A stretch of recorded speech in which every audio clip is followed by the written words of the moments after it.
وأشهد أن محمدا عبده ورسوله لا نبي بعده. اللهم صل وسلم وبارك على سيدنا محمد بن عبد الله وعلى آله وأصحابه ومن والاه، أما بعد.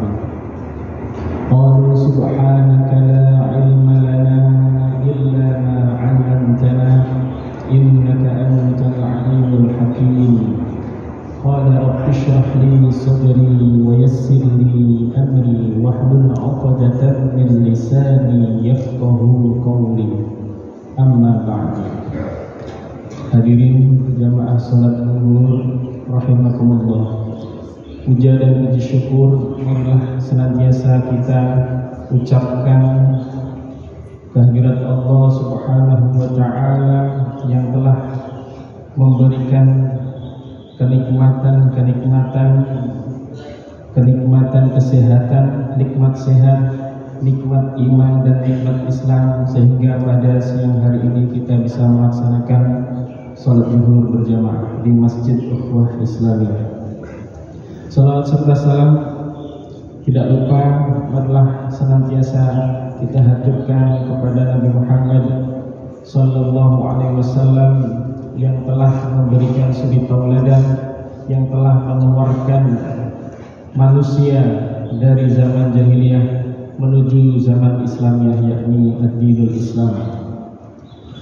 Sebelum kita mulai kajian pada siang hari ini, marilah kita membaca bersama-sama surat Al-Baqarah ayat 38 dan 39.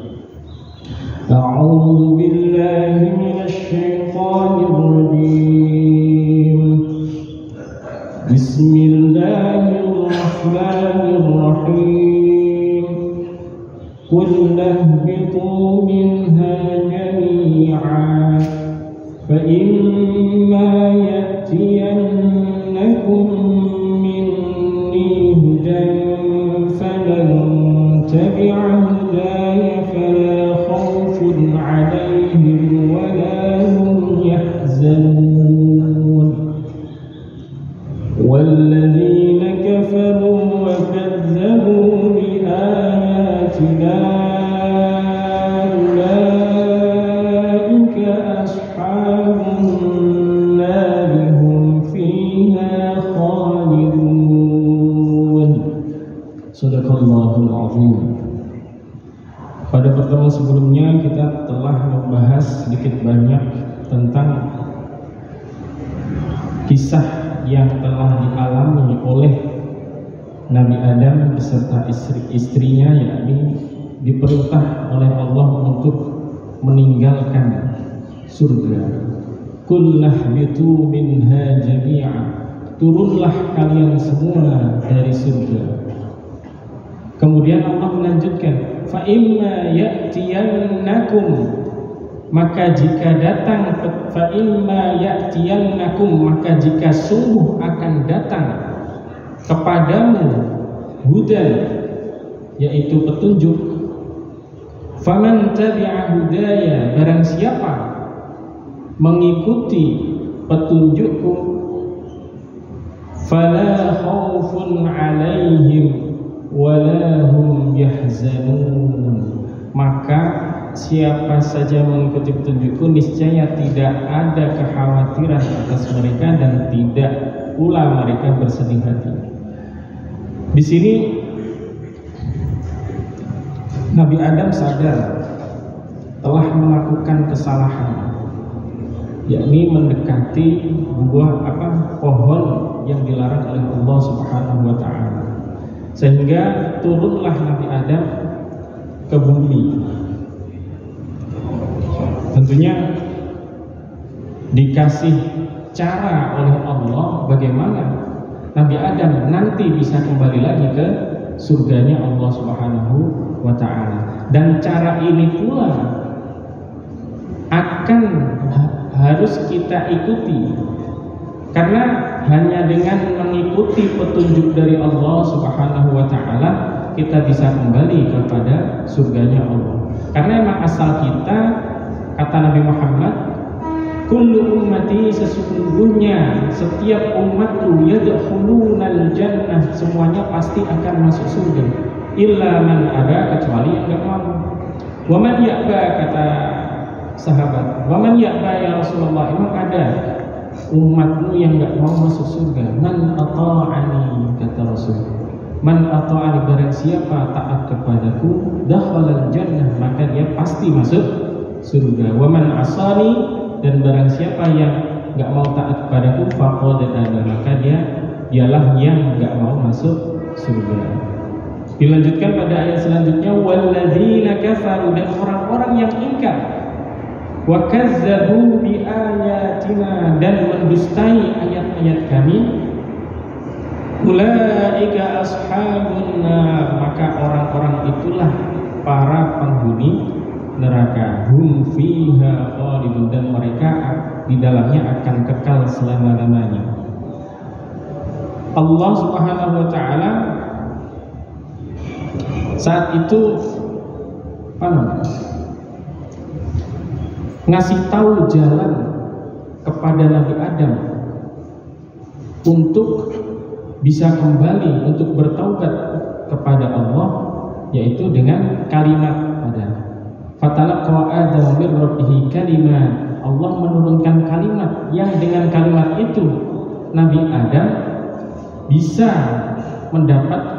kembali kepada Allah, bisa bertaubat kepada Allah Subhanahu wa ta'ala. Dan kemudian ayat selanjutnya, pertama, walladzina kafaru, kafir itu apa ya? Kafir adalah ingkar, orang-orang yang ingkar, orang-orang yang tertutup. Dalam awal surat Al-Baqarah, innal ladzina kafaru sawa'un 'alaihim, sesungguhnya orang-orang kafir itu sawa'un 'alaihim, sama aja. Jikalau anzartahum, jika kamu ngasih tahu mereka, am lam tunzilhum, atau tidak ngasih tahu, la yu'minu, mereka pasti tidak akan beriman. Khatamallahu 'ala qulubihim, Allah telah mengunci hati mereka. Nah, kemudian mufradat selanjutnya adalah ayat walladzina kafaru wa kadzdzabu bi ayatina, ayat yang telah diturunkan oleh Allah. Ayat ada dua macam. Yang pertama yang tertulis. Yang tertulis namanya Kitabullah.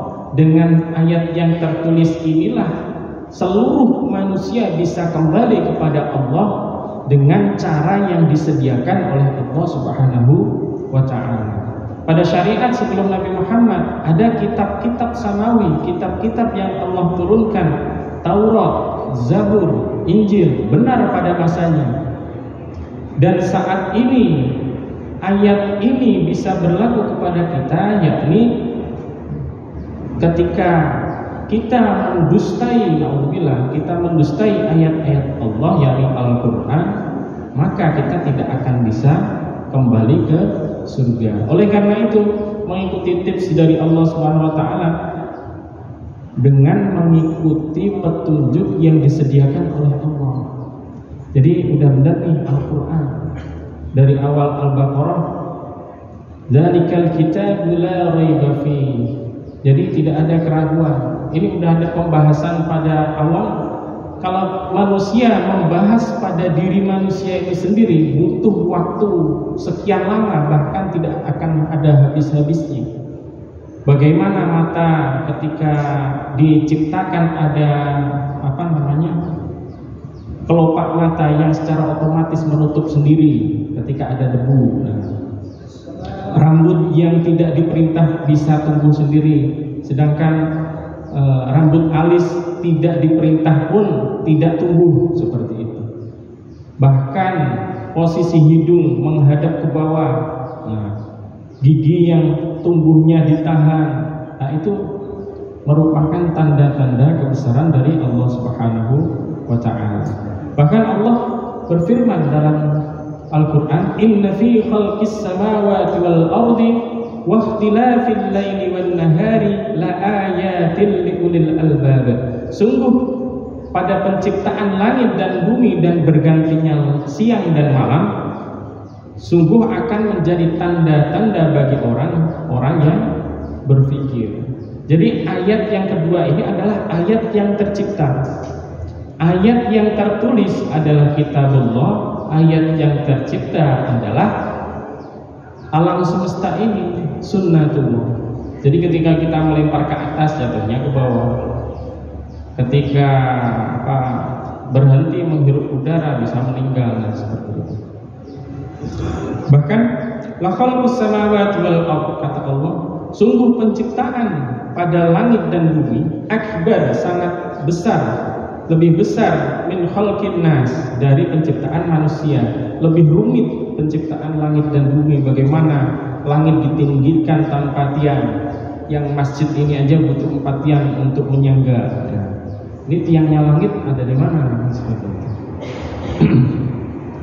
Kemudian secara makna dalam tafsir Jalalain karya Jalaluddin Al-Mahalli dan Jalaluddin As-Suyuti dikatakan bahwa ayat-ayat di sini bermakna kitabullah, tadi sudah kita bahas. Bagi yang kafir pada kitabullah, maka dia akan kekal di neraka selama-lamanya. Begitu juga dengan Imam Al-Baydawi dalam tafsirnya Anwarut Tanzil wa Asrarut Ta'wil mengatakan bahwa orang-orang kafir pada surat Al-Baqarah ayat 39 ini adalah orang yang tidak mengikuti petunjuk, bahkan mereka mengingkari Allah serta mendustakan ayat-ayatnya. Nah, salah satu perintahnya misalkan diperintahkan sholat tidak mau, diperintahkan zakat mikir dulu. Nah, ini zakat nih, bahkan zakat mal misalkan, ya, dan lain sebagainya.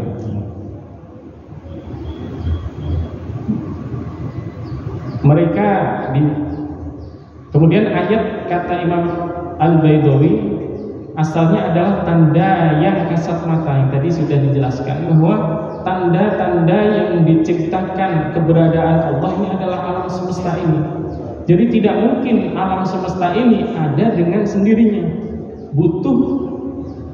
Butuh yang maha kuat, yang maha hebat untuk bisa menciptakan alam semesta ini.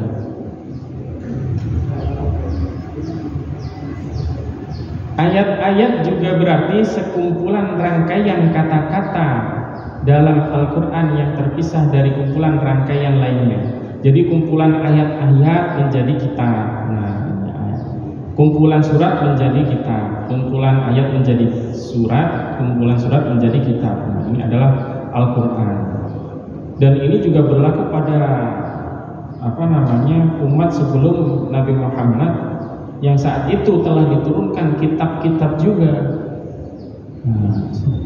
Kemudian ayat ini juga menunjukkan bahwa pertaubatan itu bisa diterima oleh Allah Subhanahu wa taala. Tentunya dengan cara yang dibenarkan oleh Allah Subhanahu wa taala. Dalam surat Al-Furqan Allah berfirman, "Illa man taba wa amana wa amila amalan shalihan faulaika illa man taba," kecuali orang-orang yang kembali bertaubat, wa amana dan beriman, wa amila beramal amalan shalihan, amal salih, faulaika maka bagi orang tersebut yubaddilullahu sayyi'atihim hasanat, keburukannya digantikan oleh Allah dengan berupa kebaikan. Kemudian orang yang mengikuti petunjuk ilahi akan selamat. Dan ini tidak hanya pada zamannya Nabi Adam saja. Saat ini petunjuk yang telah diturunkan oleh Allah Subhanahu wa taala berupa Al-Qur'an. Bagaimana Al-Qur'an ini bisa kita imani, bisa kita fahami, sehingga bisa kita laksanakan secara paripurna, dan itu butuh energi yang luar biasa.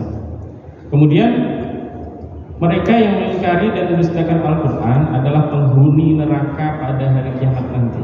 Mereka kekal, tidak akan keluar dan tak akan mati di dalamnya. Jadi Al-Quran ini isinya bukan hanya basyiran atau kabar baik saja, bahkan ada nadhiran, yakni ancaman. Nah, kalau anak kecil diancamnya nggak bisa. Ini udah kita metode, salah satu metode dari Al-Quran memang seperti itu. Adapun Imam Ibnu Katsir dalam tafsirnya mengatakan bahwa orang-orang kafir pada surat ini, ayat ini, mereka akan kekal di neraka dan tidak akan menemukan jalan keluar. Mereka tidak dapat mengelak. Yang terakhir bahwa Syekh Muhammad Zuhaili dalam tafsir Al-Wasit mengatakan ayat ini menyebut jenis orang kafir yang mendustakan kitab-kitab suci dan mengingkari para nabi dan utusan Allah. Jadi setiap generasi ketika Rasulullah itu diutus, Rasul pada masanya, nabi-nabi pada masanya diutus, ada yang mengimani dan ada yang mengingkari, dan yang mengingkari ini nasibnya sama dengan orang-orang yang mengingkari Al-Quran.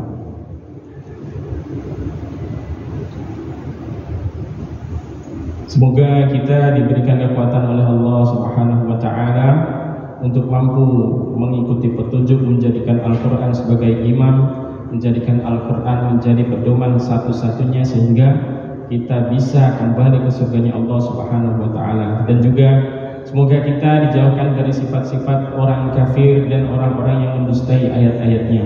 Yang terakhir, mudah-mudahan kita mendapatkan anugerah berupa husnul khatimah sehingga bisa kembali ke surga atau tempat yang diridhai oleh Allah Subhanahu wa Ta'ala. Marilah kita tutup pada pertemuan kali ini dengan bacaan doa kafaratul majlis. Subhanakallahumma wa bihamdika asyhadu an la ilaha illa anta astaghfiruka wa atubu ilaik. Assalamualaikum warahmatullahi wabarakatuh.